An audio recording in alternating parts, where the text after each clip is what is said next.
হ্যাঁ, 2010 সালে এসএসসি পরীক্ষার্থী, গাছওয়াক একাডেমি।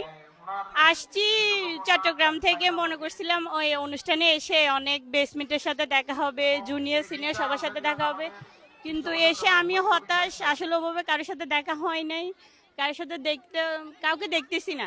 দেখে যে ডেকে কথা বলবো ওভাবে কাউকে দেখতেছি না, বসে আছি এই আর কি। মনে হচ্ছে যে মানে বাসায় বসে থাকা যায়, এখানে বসে থাকা ওটা মানে বেসমেন্ট জুনিয়র সিনিয়র কাউকেই পাইনি।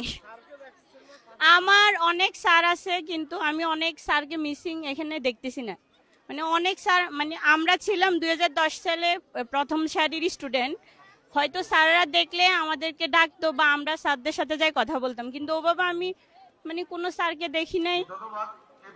আর কথা বলার ওই জন্য কোনো স্যারকে, কোনো বেসমেন্টকে না ওভাবে কল দেওয়া হয় না। মনে করছি যেহেতু পূর্ণ মিলন অনুষ্ঠান, যে দেখবো সবাইকে, কিন্তু আসলে দেখতেছি না ওভাবে কাউকে দেখতেছি না। আমি হতাশ। হ্যাঁ, মানে সবাই আসবা অনুষ্ঠানে একজন। আমি আমার ক্লাসমেট, আমার অনেক কাছের বান্ধবী ছিল, রাশেদা, তারপরে সুমি, রুম্পা, এভাবে অনেক, নিশা, অনেকেই আছে। আর ছেলেদের মধ্যে আছে রাহাত খান, মুহি, তারপর